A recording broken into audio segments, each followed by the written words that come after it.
መጽሐፍ ቅዱስ ማን እንደጻፈው ይታወቃል እንዴ? ፍሎራ የተለያዩ ሰዎች እንደጻፈው ይታወቃል።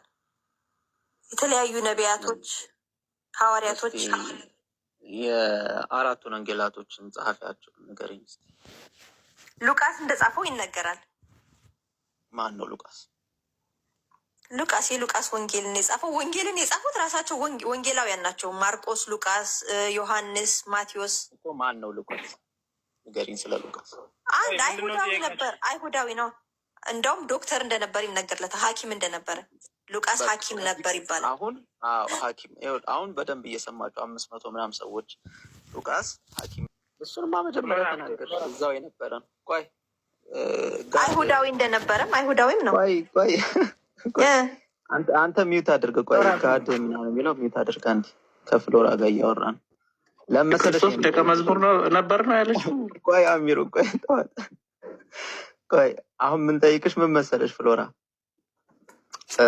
መጽሐፉን ስለጻፉልሽ ሰዎች ልንጠይቅሽ ነው። ለምን መጽሐፉ የጻፉልሽን ሰዎች ተቀብለሽ ነው መቼስ መጽሐፉን የምትቀበዩ እንጂ የመጽሐፉን ጸሐፊውን ሳታውቂው፣ ለምሳሌ እኔ ዝም ብዬ ከመንገድ ላይ ተነስቼ የሆነ መድኃኒት እንኪዋጭው ይሄ ያሽርሻል ብለሽ አትውጪውም አይደለ? መቼስ ማነህ ነው የምትይኝ? ማነህ አንተ ትይኛለሽ አይደለ ፍሎራ? ማነህ? ስለዚህ ስለ ጻፉልን ሰዎች በደንብ ማወቅ አለብን ማለት ነው። ያስማማናል? በጣም ጥሩ። አሁን ስለ ሉቃስ ንገሪ፣ አንድ 3 ሴንቴንስ ነገሮች ንገሪ። በቃ ነገርኩ እኮ። ምን ነገር ሌላ ምን ልንገርክ? አይሁዳዊ እንደነበረ፣ ሐኪም እንደነበረ፣ የክርስቶስ ደቀ መዝሙር እንደነበረ እኮ ነገርኩ። ምንድን ነው ሌላ ማስረጃ ለሱ? እንዴ ማስረጃማ የተጻፉ መጽሐፎች ናቸው። ስለሱ የተጻፉ መጽሐፎች የተለያዩ ሰዎች የጻፉት። አሁን ይሄን ብቻ መንገርሽ በቂ ነው ብለሽ ታስቢያለሽ ራስሽ? አዎ ሉቃስ ብቻ እኮ አይደለም ጸሐፊው፣ የተለያዩ ብዙ ሰዎች ናቸው የጻፉት መጽሐፍ ቅዱስን። በሚገርምሽ ሁኔታ ሁሉም አይታወቁም። ለዛ ነው እና ስለ ሁሉም ሙሴ አይታወቅም ነበር። ሙሴ አይታወቅም። እንመጣለን ስለ ሁሉም አልኩሽ እኮ እንዴ። ስለ ጳውሎስ ሐዋርያው ጳውሎስስ ብዙ ይታወቃሉ እንጂ አሟሟታቸውን ሁሉ እኮ ተናግሯል። እንዴት እንደሞቱለት ለክርስቶስ ያላቸውን ፍቅር ለመግለጽ እስከ መጨረሻው። አራታችሁኝ በእናትሽ። አይ ማለት ሀቅ እንነጋገር ከተባለ እንደዛ ነው። መሐመድ ግን አንድ ሰው ብቻ ነው። እናንተ የአንድ ሰው ብቻ ምስክርነት ይዛችሁ ነው የምትከራከሩት። እኛ የብዙ ሰዎች በተለያየ ጊዜ የኖሩ ያው በአንድ ዘመን አይደለም በተለያየ ዘመን የኖሩ ሰዎች ናቸው የመሰከሩለት። አረላሽ ታልኳትም አንተ ፍሎራ ማነሽ? ራበኝሽ። እንደዚህ ስማቸውን እስኪ አንድ 10ን ጥቀሽ ብልሽ ብዙ ካልቻቸው 2ቱን ማምጣት አችይም። በነገራችን ላይ አይደለ በማስረጃ እናውራ ከተባለ ለምሳሌ የሉቃስ ወንጌል ማን ነገርኳችሁ እኮ ስማቸውንማ ሉቃስ፣ ማርቆስ፣ ማቴዎስ፣ ዮሐንስ፣ ጳውሎስ ብዙ እንደዚህ ነዋ። እንደዚህ እናድርግ ለህዝቡ ግልጽ እንዲሆንላቸው። በተረት ሉቃስ ጽፎታል። በማስረጃ እሱ ስለመጻፉ ምንም የሚታወቅ ነገር የለም። እንስማማ። በዝም ብሎ ተረት አውሱን የጻፈው ዝም ብሎ በሚወራላችሁ ተረት በማስረጃስ ነው ጥያቄው። ምን ትያለሽ እዚህ ጋር? ስለ እናንተስ ምን ማስረጃ አላችሁ? መሐመድ እንደኖረ በዚህ መሐመድ እንደጻፈው ቁርአንም ማን የጻፈው? እናንተስ እኛ መሐመድ ጽፎታል አላለም እኮ አንደኛ። እኛ እንደዛ ብለን አናምንም ከጀምሮ። እሺ የጻፉት ማን ነው የጻፈው? ቁርአንም ማን ነው የጻፈው? አንድ ርዕስ አታስቀይር። የኛ ላይ እናወራለን። ቆይ የኛ ላይ እናወራለን። አሁን የምርሽ ምንድን ነው? እንዲሁ በተረት አውደ ምህረት ላይ የሆነ ቄስ ቆሙ ከላይ ሁላችንም እኮ ሂስቶሪካል ኤቪደንስ ላይ ነው ተመስርተን። አንድ ጊዜ ቆይ፣ በተረት ደረጃ ሉቃስ ጽፎታል። ተረት ታውቂያለሽ? ዝም ብሎ ተረት የላም በረት ከዕለታት በአንዱ ቀን ሉቃስ ወንጌል ጻፈ በሚባለው በተረት ከሄድን ትክክል ነሽ እያልኩሽ ነው። በተረት በላም በረት ሉቃስ ጽፎታል አምናለሁ፣ ተቀብያለሁ። በማስረጃስ ነው። በማስረጃ ሉቃስ ጽፎታል ተብሎ እስቲ አንድ ማስረጃ አምጪ ነው። ቀጥያውን ቀጥይ። የተረቱን ተቀብያለሁ፣ የማስረጃውን ግን እስቲ እኔው ማስረጃውን ፍሎራ ማስረጃውን እኔው ማስረጃ ምናምን ሳጠን አልኖርኩም። ኦኬ ስለዚህ ማስረጃ የላትም ወገናችን። ሚዩት አዎ ማለት እኔ ያነበብኩትን ነው የምነግርህ። ያነበብኩትን ነው የምነግርህ። ምንድን ነው ያነበብሽው? አንተም እኮ ከቁርአን ያነበብከውን ነው የምታወራው ያለው። ምንድን ነው ያነበብሽው? ቁርአንንስ ማን ጻፈው? እንደነበሩስ ምን ማስረጃ አለ? እስኪ ንገረኝ እሱን። ጥሩ ነው። የአንቺ ማስረጃ እንዳሌለው ከተስማማን በኋላ ምን ችግር የለውም እኮ ፍሎራ። እኔማ ማስረጃ ከየት አመጣለሁ? ምንም ነገር የለኝም። እስቲ እባክህ አንተ በይ፣ እንደዛ እናወራለን። አንቺ ማስረጃ እንዳሌለች ከተስማማን በኋላ ወደ እኔ እንምጣ። ጠቅልለን ወደ እስልምና እንመጣለን። ቁርአንን ማን የጻፈው፣ ሐዲስን ማን የጻፈው የሚሉት ወንዶች ላይ እያንዳንዱ እናወራለን። ባይዘው ግን ቅድሚያ ምንም ነገር እንዳሌለሽ እንስማማ ሁለታችን። እሺ። ስለዚህ ዝም ብሎ ክርስቶስ ከሙታን እንደተነሳ ማስረጃ አለ። መቃብሩ ባዶ ነበር የሚል መቃብሩ ባዶ ቪዲዮ ሲያዩት ባዶ እንደነበረ ማስረጃ አለ። ለምሳሌ እንደ ህፃን ከነጥብ እና ብዙ ሰዎችም ጽፈውለታል። እንደ ህፃን ከነጥብ ወደ ነጥብ አልዘለም። እኔ በነገራችን ላይ አይደለም ማስረጃ አለው። ክርስትና ማስረጃ አለው። እኔ ላላቀው አንድ ክርስቶስ ከሙታን መነሳቱ ሌላ ርዕስ እኮ ነው። ፌንጣ ነው ከርዕስ ወደ ርዕስ የሚዘለው። አሁን እሱ ሳይሆን የመጽሐፍ ቅዱስ ጸሐፊያን አንዳቸውም አይታወቁም። እሱን እንግዲህ እኔ ማስረጃ የለኝም ብለሻል። ስለዚህ ያለሽ ተረት ነው።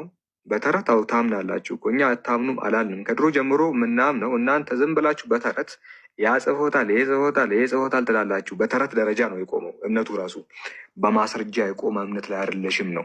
በተረት እናምናለን። አንቺ ዝም ብለሽ እንደዛ እንደምትይ ማስረጃ ክፈቱ የተባላችሁ ቀን ግን አንድ ነገር እንዳሌላችሁ ሁላችንም እናውቃለን። እሺ ወደ ቁርአኑ እንምጣ፣ ወደ ቁርአኑ እንምጣ። እሺ ተመለሽ። አሁን የቁርአኑን ላሳይሽ። እስኪ ከእናንተ ውስጥ ማነው ካሜራ መክፈት የሚችለው?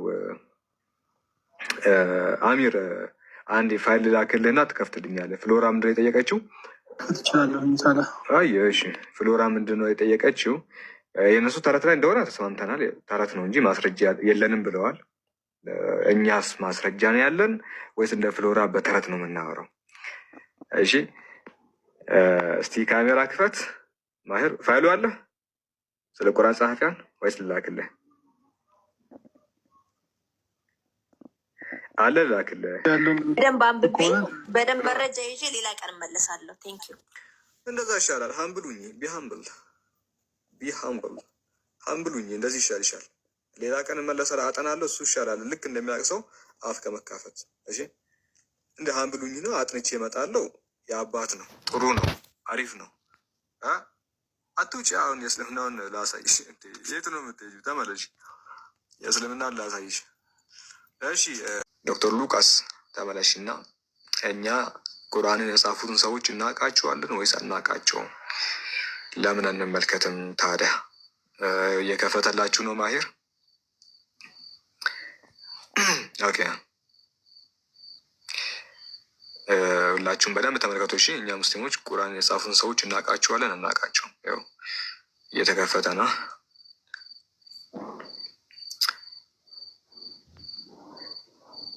ኦልሞስት ዜር። እሺ ልዩነታችንን ላሳያችሁ። እንግዲህ ልዩነታችን አንድ የመጽሐፍ ቅዱስ ጸሐፊ አውቃለሁ የሚል ሰው ገስት ግባ። በነገራችን ላይ አንድ ሰው ይኸው እዚህ ውስጥ ያሉትን አሳያቸዋለሁ። ከፈለጋችሁ ክርስቲያኖች ገስት ካሉ እሺ ወደታች ይርክ አሳየን። ኦኬ አንዱ ዙም አድርግላቸው። ለምሳሌ ከላይ ያለውን እስቲ ዙም አድርግላቸው። ከላይ ያለውን እዚህ ጋር ያለውን እንግሊሹ ላንብብላቸው። እንግሊሹ ጋር አድርግላቸው። ይሄ ዛዱል መዓድ ነው። እንደዚህ ይላል። ዘ ስኮለርስ ኦፍ ሲራ የሲራ ሊቃውንቶች የፕሮፌስ ባዮግራፊ ሃቭ ሜንሽንድ ጠቅሰዋል። ዘ ኔምስ ኦፍ ዘ ሰሃባ የሰሃቦችን ስም ጠቅሰዋል። ሁ ሮት የጻፉትን ሁ ዩዝድ ቱ ራይት ዳውን ዘ ዋሂን የጻፉትን ማለትም ሪቪሌሽን ቁርአንን የጻፉትን እነዚህ ናቸው የሲራ ሊቃውንቶች እንዳስቀመጡት። ኦፍ ዘ ሌተርስ ኦፍ ሜሴንጀርስ ኦፍ ሰለም ፒስ ኤንድ ብሌሲንግ አፐን ሂም የአላህ ሰላምና እዝነት በእርሳቸው ላይ ይሁንና እነዚህ ጽፈዋል። ዴይ ዌር እነርሱም አቡበከር ስዲቅ የመጀመሪያው አቡበከር ስዲቅ ነው ዋሂን ሲጽፍ የነበረው ዋሂ። ሁለተኛው ዑመር ኢብን ኸጣብ የዋሂ ጸሐፊ ነበረ። ሶስተኛ ዑስማን ቢን አፋን የዋሂ ጸሐፊ ነበረ። ከዛ አሊ ብን አቢ ጣሊብ አራተኛው ኸሊፋ። ከዛ ዙበይር ኢብኑ አዋም፣ አሚር ኢብኑ ፉሐይ እያለ ይቀጥላል። እነዚህ እነ ዘይድ ብኑ ሳቢት ዋሂን የሚጽፉ ዑለሞች ነበሩ ወይ ሰለፎች ሰሃቦች ነበሩ። እነዚህ በነቢያችን ዘመን የነበሩ የነቢዩ ሰሃቦች ዋሂን የጻፉት እነዚህ ናቸው። በጣም ብዙ ማስረጃዎች አሉ። አረብኛው ምናምን ዝም ብዬ እንግሊሹ ለምብላችሁ ብዬ ነው። ከሀዲሶች ወደ መጨረሻው አካባቢ ሄድ ወደ መጨረሻው አካባቢ ገና ተመለስ። አንድ ጊዜ ከላይ ያለው መጽሐፍ አሳያቸው። ይሄኛው መጽሐፍ ኪታቡን ታሪክ ጠበሪ የኢማም ጠበሪ የታሪክ መጽሐፍ ሀዲስ ነው። እዚህ ላይ እናገኛለን። ሁለተኛው ኪታብ ደግሞ ኩታቡል ወሕይ ይላል፣ ዋሂን የጻፉ ሰዎች። ሁለተኛ ሙዕጀሙል ከቢር ለኢማም ጠበራኒ ሀዲስ መጽሐፍ ነው። ሙዕጀሙል ከቢር ለኢማም ጠበራኒ። እዚህ ላይ እነ ዘይድ ብኑ ሳቢት እነ ከዕብ ሲጽፉ እንደነበረ እዚህ ተቀምጧል መጽሐፉ ላይ። ስለዚህ ኡበይ ብን ከዕብ እነ ዘይድ ብን ሳቢት የዋሂ ጸሐፊዎች ነበሩ ተብሎ እዚሁ መጽሐፍ ላይ መጅሙዕ ዘዋኢድ ለኢማም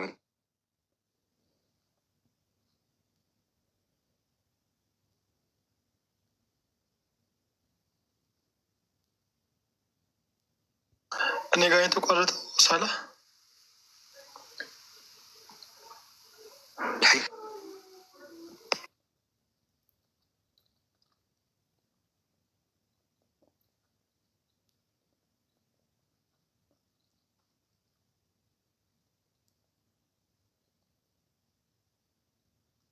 የሳላህን የት ነው የተቋረጠው? ልጆች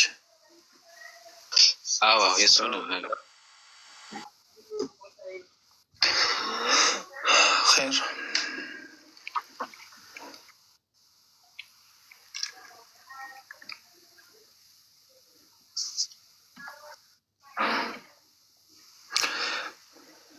ሆኖም ቀረ የቁርአን ጸሐፊያን በዚህ መልኩ ይቀመጣሉ። ከአንድ እስከ ሶስት እንደዚህ እየተደረደሩ እንደዚህ ሶሐባዎች የጻፉት በዚህ መልክና ልክ ይቀመጣሉ። ቁርአንን የጻፉት ከማን ወደ ማን እንደተጻፈ፣ ማን መጀመሪያ ላይ እንደጻፈው፣ እንዴት አጻጻፉ ምን እንደነበሩ ሁላ በስነስርዓት ተቀምጧል። በስነስርዓት ግልጥ ብሎ ማለት ነው። ሌላ ላሳያችሁ። እዚሁ ያለ ተመለስክ? ሳላ ኔትወርክ ሲሰራል ስትመለስ ና ተመልሻለሁ። አሳያቸው ማሄር። ኦኬ በቃ ና የትጋ ነበር?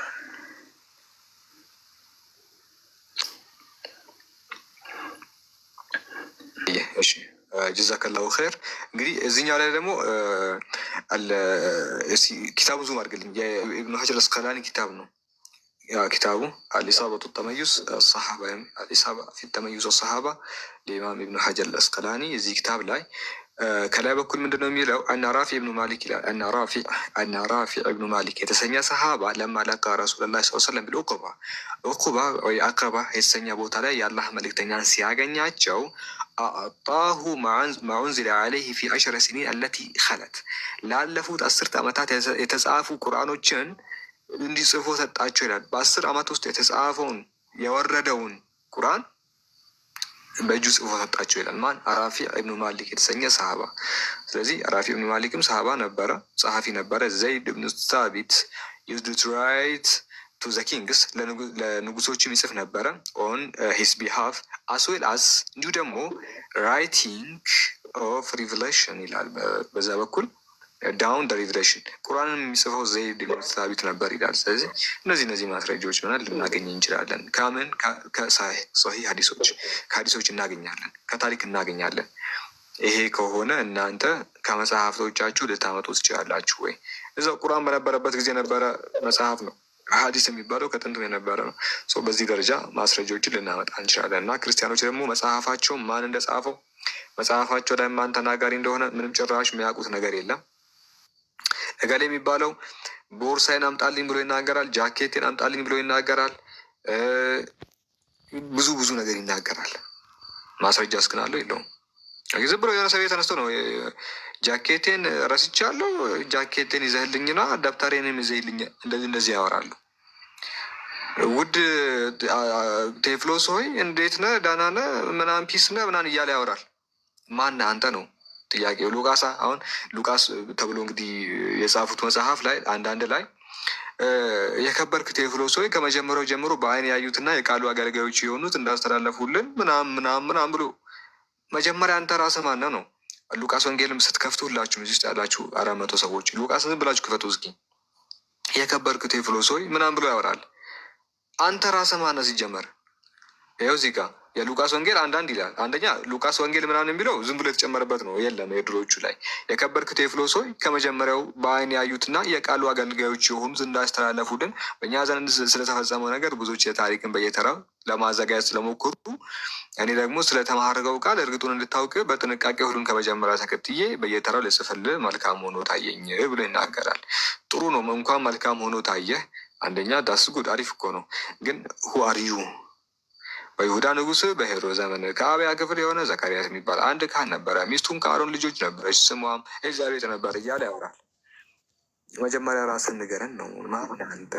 እና ይህን ሳትናገር እንዴት ነው ወደ ዋና የምትገባው? እሺ እናቴ እንዴት ነህ? ሰላም ነው። ሰላም ደግ ነው። እንዴት ነህ? እግዚአብሔር ይመስገን። ስለምናወራበት ርዕስ ምን ትላለህ ናቲ? አይ እኔ ከፈቀድክልኝ ሳላ የሆነ የ2 ደቂቃ ብትሰጠኝ አንድ መልእክት አስተላልፍ ልወድ ነበር። ከይቅርታ ጋር ግን መልእክት የምንቀበል አይመስለኝም ናቲ። አይ 2 ደቂቃ በእውነት እንትን ነው። አይ ለሁላችን ስለሚጠቅም ነው። ሌላ ጊዜ ይሻላል። መልእክት ለሁላችን የሚጠቅም ጥሩ እኮ ነው፣ አሪፍ እኮ ነው። ግን ጊዜው የመልእክት አይደለም። ቅርታ ልሰብክ ምናምን አይደለም፣ ልሰብክ ምናምን እያለ ነው እና ሰብክ ምናምን አይደለም፣ የሃይማኖት ምናምን አይደለም። ሌላ ጊዜ መልእክትህን እናዳምጣለን። እጅግ አድርገን እናመሰግናለን ለመልካም ሀሳብ ናቲ፣ ለመልእክቱ። እሺ ግን አይፈቀድም። እሺ ማሂሮ ምን ትላለህ? አለቃ ወልደ ክፍሌ የመጽሐፍ ቅዱስ መዝገበ ቃላት ሳላህ አይተው ከሆነ ስለ ሉቃስ ሲያወራ ምን ብሎ ተናገረ? ጎበዝ ደራሲ ነበር አለው። ደራሲ ነበረ፣ ጎበዝ ደራሲና ጸሐፊ ነበር አለ። ሌላ የሚታወቅ ነገር የለም። በቃ ዶክተር ነው የሚሉት። የምን ዶክተር ነው? አሁን ብዙ ጊዜ ክርስቲያኖች ሉቃስ ዶክተር ነው ይላሉ። የጥርስ ዶክተር ነው? የውስጥ ደዌ ነው? ወይስ የከብት ነው? የምን ዶክተር ነው? እስቲ ዲቴሉ ንገሩን እስኪ። አሁን የቅድሟም ልጅ ሉቃስ ዶክተር ነው ብላ ወረደች። ምንድን ነው ዶክተሬቱ? ምንድን ነው? የክብር ዶክተሬት ነው ወይስ ደግሞ ሪል ዶክተሬት ነው? አንድ እሱ ነው። ሁለተኛ ዶክተር ነው ስትሉ የጥርስ ነው? የምን ዶክተር ነው? እሱ ልትነግሩን ትችላላችሁ ወይ? የከብት ነው ወይ? የእንስሳት ነው ወይ? የምን ዶክተር ነው? ስፔሲፊክሊ የምን ዶክተር ነው ተብሎ የተቀመጠላችሁ? ወይስ የልብ ዶክተር ነው? የምን ዶክተር ነው? ዲቴሉ ልናገኝ እንችላለን ወይ? ይህን ዲቴሉ ንገሩና። ዶክተር ነው ለምሳሌ የባህል ሐኪም የባህል ሕክምና ዶክተር እሱም አለ። ብዙ ነገር አለ እና የምን ዶክተር ነው ነው እያላችሁ ያላችሁት? ማሄር ምን ሰምታል? እስኪ አንተ የምን ዶክተር ነው ሲሉ ሰምታል?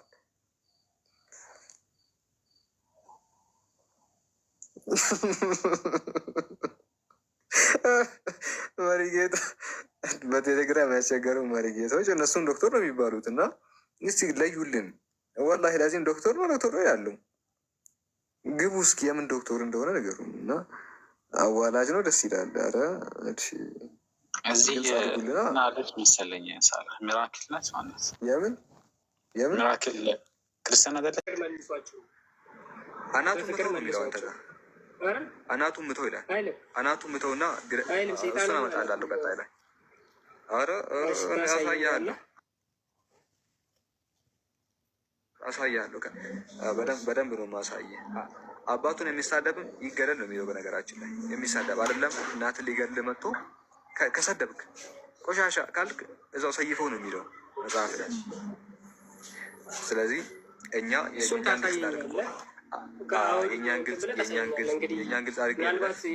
የእኛን ግልጽ አሁን ስለ ራስህ ነው ስላንተ አውራኝ። አንድ ጊዜ የእኛን ግልጽ ሳረግ አምላክ ከመሬት ተነስታችሁ ሰውን ንኩ አይልም፣ ሰውን ግደሉ አይልም። ነገር ግን ሽብርተኛ የሆነ አካል ሰላም የማይፈልግ ከሆነ ህዝብን ለማጋደል የመጣ ሰላምን ለማጥፋት የመጣው ካለ እንዳመጣጡ መልሱት ይላል። ቤታችን ገብቶ ቤተሰብ እየገደለ ቁጭ ብለ ቆሎ አትበላም፣ እንዳመጣጡ ማጅራቱን ትመተዋለህ። እናትን ገሎብህ አትቀመጥም፣ ኦኬ ትከላከላለህ። አምላክ ፈቅዶልኛል መከላከልን፣ ቤተሰቤንም መጠበቅ ፈቅዶልኛል፣ እንዳመጣጡ መመለስን ፈቅዶልኛል። ያንን ተገብራለሁ። ምድራዊ ህግ ይባላል። ለምሳሌ አንድ ሰው ወንድምህን ገደለው በእስልምና ሸሪያ ኢንቴንሽናል ተነስቶ ስለሆነ የገደለው ይገደላል። ገድሎ ቁጭ ብሎ ቆሎ አይበላም፣ ምር ይደረገው ይገደላል። ህፃን ደፍረ ከገደልካት ብዙ ጊዜ ኢትዮጵያ ውስጥ ሰው የሚፈጠረው ህፃን ደፍሮ ምናምን የሚገሉ ሰዎች አሉና ሄቨን የምታውቃቸው ሄቨን አሁን ተደፍራ የተገደለችው ህፃን ማለት አላህ ሱብሃነሁ ወተዓላ ለእነሱ ያስቀመጠው ህግ ምንድን ነው? መግደል። ሰዎቹ እንደዚያ ያደረጉን ሰው መግደል ኃጢአት ነው እንዴት ትገለው አይባልም። ወንጀለኛ የሚገባው ቅጣት ካልተሰጠ ወንጀል ይስፋፋል። እስልምናችን ወንጀለኛን እንዳመጣጡ መመለስ የሚገባውን ቅጣት መስጠትን አስተምሮናል። ለዛ ነው ሳውዲ አረቢያ ላይ እንዲህ ያሉ ወንጀሎች አይበዙም። ኢትዮጵያ ውስጥ ህፃናት እየተደፈሩ የሚሞቱት አንዱ አሲድ የሚደፋው ፍትህ ስለሌለ ነው። እሺ ይህ የሚገባቸውን ቅጣት ስለማያገኙ ነው። ደፍረህ 30 ዓመት ትታሰርና ቁርስ ትበላለህ፣ ሽሮ ምሳ ትበላለህ፣ እራሱን ትበላለህ። ታስረህ በነገራችን ላይ 3ቱንም ትበላለህ፣ ትቀለባለህ ቁጭ ብለህ በህግ አሁን ባለንበት ከሄድ። እስልምና ግን ይገለውና ማስተማሪያ ያደርገዋል። ከዛ ሰው መፍራት ይጀምራል። እና በቃ ይህንን ደንግጓል። እኛ አናፍርበትም፣ በደንብ እንናገራለን። አንዴ ቆይ፣ በር መክፈት አለብኝ፣ ጠብቀኝ።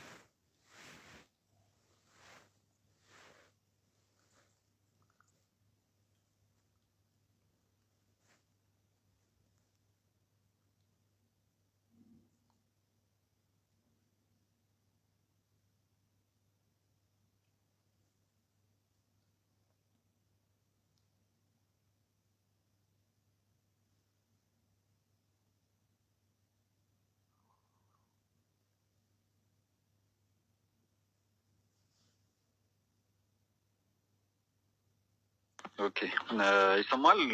ሚራክል ሄይ ሚራክል በእስልምና ያለው አስተምሮ ይሄ ነው። እና አንተ በብሉይ ኪዳን ዘመን ብትኖር ልጅ የማይታዘዝ ቢሆን ትገድለዋለህ?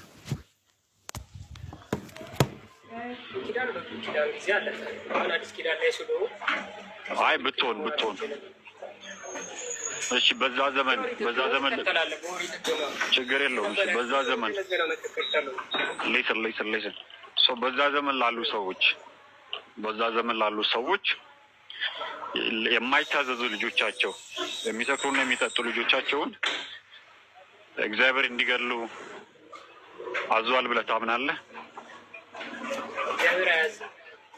አያዝም። እሺ ክፈትለት አንዴ ማሂር አንዴ ክፈትለት። ኦሪት ዘዳግም ክፈትለት። ሰፊ ላድርጉት አንዴ።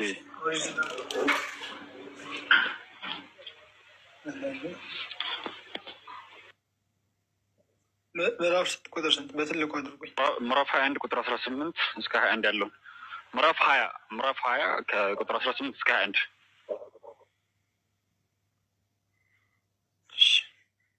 በትልቁ አድርጉኝ።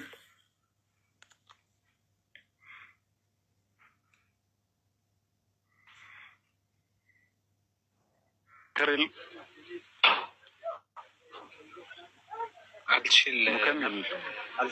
አልችልም እኔ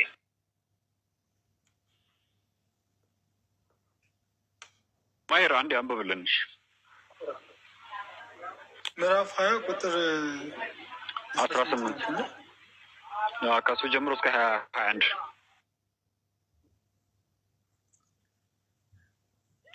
ይሄኛው እንደሱ አይልም። ነገር ግን አማልክቶች ያደረጉትን ርኩሰት ታደርጉ ለእናቱ ቃልና ለአባቱ ቃል የማይታዘዝ የሚለው ምዕራፍ 21 ላይ ነው። ምዕራፍ 20 ላይ ነው። ሲሄድ ምዕራፍ 21 20 ላይ ከሌለ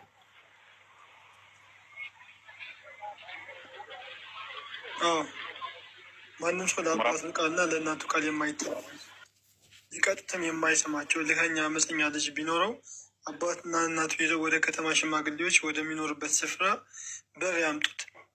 የከተማውን ሽማግሌዎች ይህንን ልጃችን እልኸኛና አመፀኛ ነው፣ ለቃላችንም አይታዘዝም፣ ስስታምና ሰካራም ነው ይበሏቸው። የከተማው ሰዎች እስኪሞት ድረስ በድንጋይ ይወገሩታል። ሰምተሃል? ሚራክል ሰምቻለሁ። ይህ ታዲያ እግዚአብሔር አዘዛቸው የምትለኝ ነው? ኮመንታሪ ልስጥህ። እግዚአብሔር እንዳዘዘ ኮሜንታሪ ላጣቅሰል። የእግዚአብሔር ኮመንታሪ ሳይሆን ጠቅሱ የሚያብራራ አትቀበለውም? ኮመንታሪን አትቀበልም? አሁን እኔ ጥቅስ ስጠኝ ነው ያልኩህ። አሁን ወደዛ ወደዚህ ኮመንታሪ ማትቀበል ከሆነ ችግር የለውም፣ በቃ ተስማምተናል።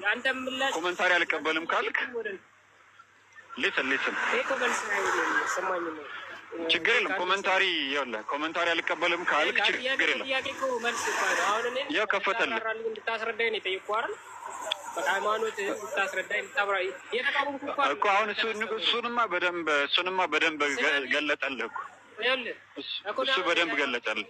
እንደዚህ ነው ብዬ አልጠየቀኝ። የተከራከርኩ አይደለም እኮ ስማኝ፣ የእሱን አመለካከት ነገረኝ። እሰማለሁ። አንድ አስጨርሰኝ። የእሱን አመለካከት እና የቁርአኑን አመለካከት ነገረኝ። መቀበል አለመቀበል የኔ ጉዳይ ነው። ጨረስን፣ አለቀ። አሁን ወደ ሌላ ጥያቄ ልሂድ። ቆይ ወደ ሌላ ለምን ትሄዳለህ? ይሄንን ልታወው ነው? ከዚህ ለማምለጥ ነው? ወደ ሌላ እንሂድ የምትለው እኮ ለምን ወደ ሌላ እንሄዳለን? አሁን መበሻሸቅ ምናምን እንደዚህ እንትን ሳይሆን እኮ እንጨርሰው። ይሄንን እንጨርስ። ለምን አንጨርስም ነው? ለምን ይኸውልህ፣ እንደዚህ እኮ እያልኩ ማለት መዛዛግ ነው የሚሆነው። አንተ አይደለም መዛዛግ አይደለም፣ በቀጥታ አሳይሃለሁ። እኔ እግዚአብሔር ያዘዘበትን በቀጥታ አሳይሃለሁ። እግዚአብሔር የሚል አሳይሃለሁ። አላህ እንደዚህ ብሏል እያልኩ እኮ ልቀጥል እኮ ነው እኮ። አብራራለን፣ አንተ አብራራለን እኮ አብራራለን። እኛ አሁን ያንተ ማብራሪያ እንፈልጋለን፣ ያንተን ማብራሪያ እንፈልጋለን። እንደዚህ ድርቅዳ እኮ አይሰራም። በቃ አስረዳኝ አይደል? አታስረዳም? መጽሐፍን አታስረዳም? መጽሐፍን አታስረዳንም? ለአንተ ለማይቀበል ሰው አላስረዳም። እንደዛ ከሆነ አንተም ለማትቀበል አናስረዳህ ማለት እንችላለን እኮ እኛም። እንደዛ ከሆነ እሱ መብት ነው። ጠይቁን እንጠይቅ ስላልከኝ ነው የገባሁት እንጂ ለምን አሁን ማምለጫ ስትሉ ለማይቀበል አናስረዳችሁም ማለት ጀመራችሁ? ኖ እሱ የኔ አመለካከት ነው ናችሁ ብለህ ሳይሆን ምንድን ነው? ኧረ ሚራክል ተው እንጂ አስረዳን። መቀበል አለመቀበል የእኛ ድርሻ ነው። አንተ አስረዳን። ከአንተ የሚጠበቀው ማስረዳት ነው። አንል ጄክ ዝም ብሎ መዛዛግ ነው የሚሆነው። የሆነ አንተ ጠይቃለህ፣ መጽሐፍን አታስረዳም። ኧረ ከባድ ነው። ኧረ ከባድ። በቃ ችግር የለውም። እሺ ይሁንልህ ሚራክል፣ እንደው ይሁንልህ፣ ለመግባባት ያክል ይሁንልህ። መጽሐፌን አላስረዳም ካልክ ይሁንልህ። እሺ ቀጥል። እሺ ጥያቄን በጥያቄ ከሆነ እኮ አይሆንም። በቃ አይቀጥል። እኔ ትችሃለሁ። መጽሐፌን አላስረዳም ካልክን እኛ እኮ ጥንትንም ቢሆን እየጠየቅንም ቢሆን የሚያስረዳን አጥተናል፣ የሚመልስልን።